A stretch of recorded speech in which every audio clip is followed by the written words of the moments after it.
Bienvenue à tous à ce 15 minutes de grâce et de vérité avec le pasteur Mickey Hardy. Comme d'habitude, je suis sûr que nous serons bénis, encouragés et édifiés. Sans plus tarder, le chant du jour, du lever du soleil jusqu'à son coucher, que le nom de l'Éternel soit élevé. Amen. Du lever du soleil jusqu'à son coucher, béni soit le nom du Seigneur. Du lever du soleil jusqu'à son coucher, béni soit le nom du Seigneur. Son règne est au-dessus des nations, sa gloire est au-dessus des cieux. Qui est comparable à toi? Sa gloire est au-dessus des cieux. Du lever du soleil jusqu'à son coucher, béni soit le nom du Seigneur. Du lever du soleil jusqu'à son coucher, béni soit le nom du Seigneur. Alléluia! Son règne est au-dessus des nations, ta gloire est au-dessus des cieux. Oui, Jésus, qui est comparable à toi? Ton règne est au-dessus des cieux. Alléluia. N'est-ce pas vrai que son règne est au-dessus des cieux et que du lever du soleil jusqu'à son coucher, nous sommes appelés à louer le nom du Seigneur et à élever son nom. Donc, sans plus tarder, nous allons accueillir le pasteur Mickey Hardy qui va continuer toujours cette fameuse série des déclarations des apôtres. Et cette fois, il va nous parler de la déclaration de Jacques dans le chapitre 1 au verset 1, le chapitre 4 du verset 1 à 3, où il nous dit « Vous demandez, mais vous ne recevez pas ». Est-ce une contradiction quand on se souvient de la déclaration de Jésus dans les évangiles où il a dit « Demandez ce que vous voulez et vous l'obtiendrez ». Donc pourquoi, il y a bien une raison pourquoi Jacques dirait « Vous demandez et vous ne recevez pas ». Donc sans plus tarder, allons écouter ce que le Seigneur a mis à part pour chacun de nous aujourd'hui. Merci Audrey, merci pour ce chant, nous apprécions et c'est bon de pouvoir louer le Seigneur quelques minutes avant d'écouter la parole de Dieu. Et donc je vous rappelle que notre programme 15 minutes de grâce et de vérité, c'est une joie et vraiment un honneur pour moi de pouvoir partager l'Évangile avec vous. Chaque jour ou presque, vous encourager, vous édifier et en même temps un petit enseignement sur les déclarations des apôtres. Je répète, nous vivons dans un temps où nous avons besoin de vraiment prendre en considération sérieusement et d'obéir vraiment à la parole de Dieu de la part de ces apôtres qui ont écrit ces épîtres. Aujourd'hui, nous allons ouvrir notre Bible dans l'épître de Jacques. L'épître de Jacques au chapitre 4. Nous allons lire 3 versets. D'où viennent les luttes et d'où viennent les querelles parmi vous? N'est-ce pas de vos passions qui combattent dans vos membres? Vous convoitez, vous ne possédez pas. Vous êtes meurtriers, envieux et vous ne pouvez pas obtenir. Vous avez des querelles et des luttes et vous ne possédez pas parce que vous ne demandez pas. Vous demandez et vous ne recevez pas parce que vous demandez mal dans le but de satisfaire vos passions. Donc il y a deux cas ici. Il y a de ceux qui vivent dans le désordre, qui vivent avec des combats, des luttes entre eux,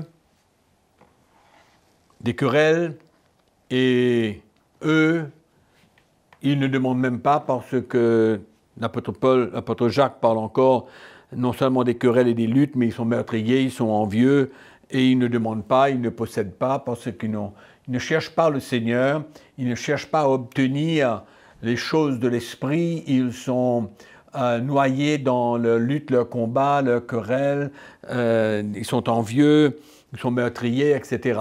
Donc ça c'est une première catégorie de gens qui vraiment, de chrétiens, qui ne considèrent pas vraiment la vie chrétienne comme il le faut. Ils vivent dans le désordre, ils vivent selon la chair, et donc ils ne cherchent même pas à vraiment demander à Dieu quoi que ce soit. Et la deuxième catégorie, c'est, il dit, vous demandez et vous ne recevez pas, parce que vous demandez mal, dans le but de satisfaire vos passions. Amen.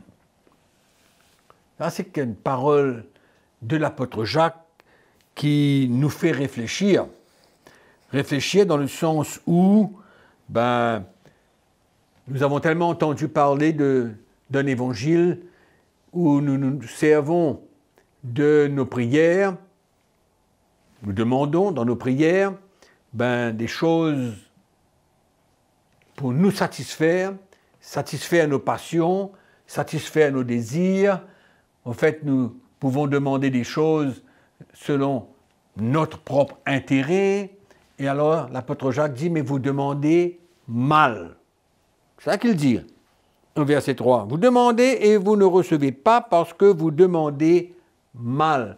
Il y a une mauvaise attitude dans les cœurs, il y a des mauvaises intentions, il y a des mauvaises motivations dans le cœur de beaucoup de chrétiens.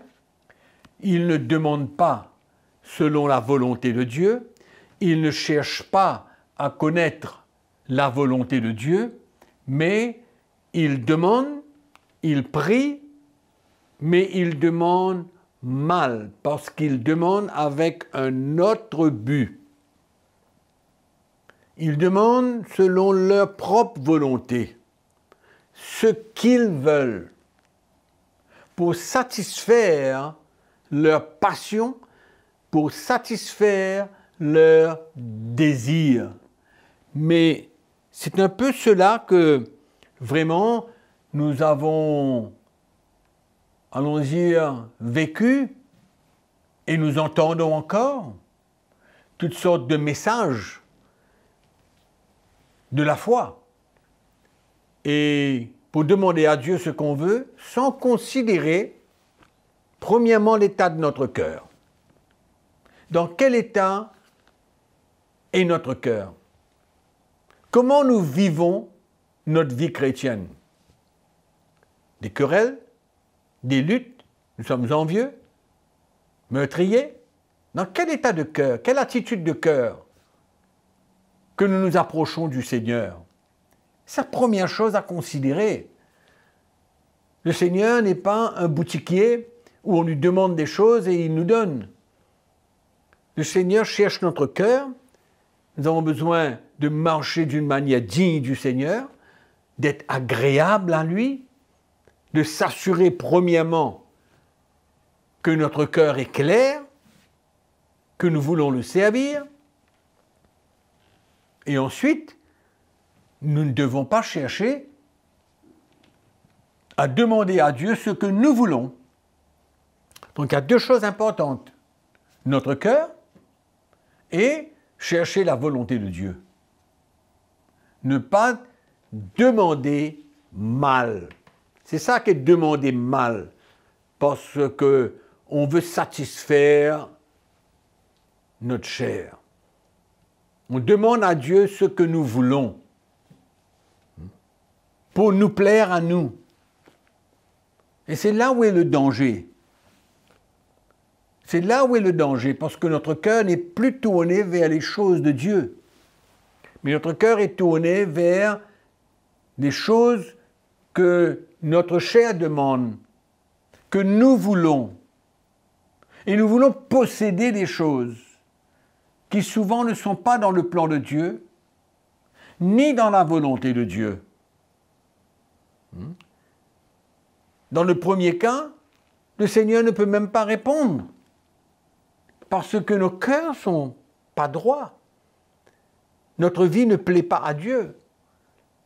On demande et on ne reçoit pas. Ou alors on ne demande pas du tout parce que les choses de Dieu ne sont plus dans notre cœur et on n'est plus concerné dans les choses du royaume de Dieu. Et c'est triste de voir que beaucoup de chrétiens sont dans cet état.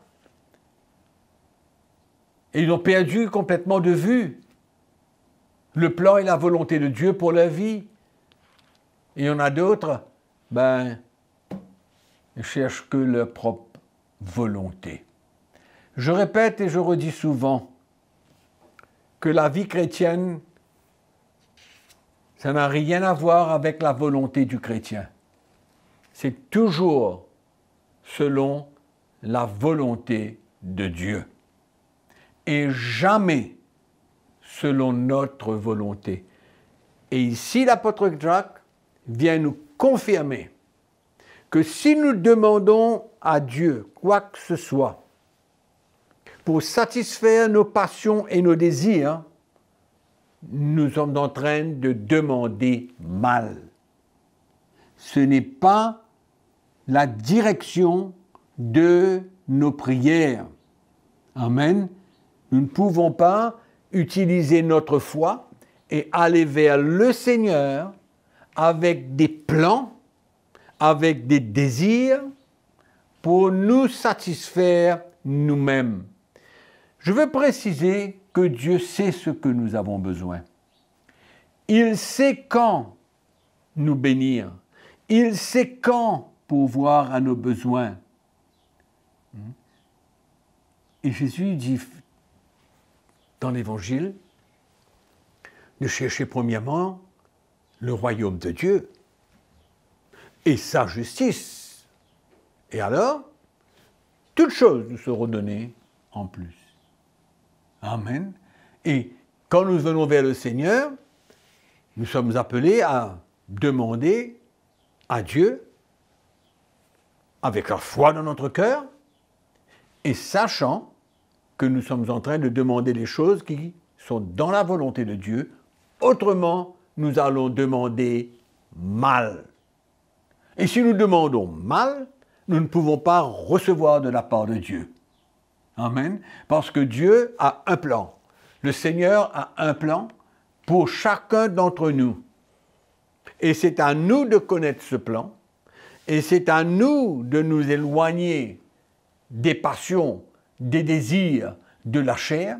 Nous ne pouvons pas voir la chrétienté comme un moyen pour nous de nous enrichir, un moyen pour nous de satisfaire nos besoins, de satisfaire les désirs de notre chair et les passions de notre chair. La vie chrétienne n'est pas comme cela. Et c'est pourquoi beaucoup de chrétiens demandent mal et ne reçoivent pas du tout de la part du Seigneur. Amen. Nous sommes appelés à demander des choses qui concernent le royaume de Dieu. Amen. Nous sommes avant tout des hommes spirituels, l'état de notre cœur, l'état spirituel de notre cœur. Amen. C'est pourquoi quand nous nous tournons vers les choses de l'esprit et que nous cherchons le plan de Dieu pour notre vie, c'est alors que nous pouvons demander à Dieu, comme il le faut, bien demander à Dieu, selon son plan, et alors nous avons l'assurance que nous recevrons ce que nous avons demandé.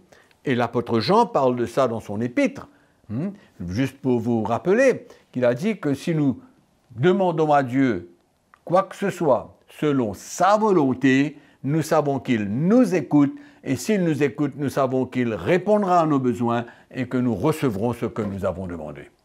Clair. Bonne motivation, bonne attitude, bon cœur, cherchant le plan de Dieu, cherchant la volonté de Dieu, et non pas chercher les choses de la terre. Amen.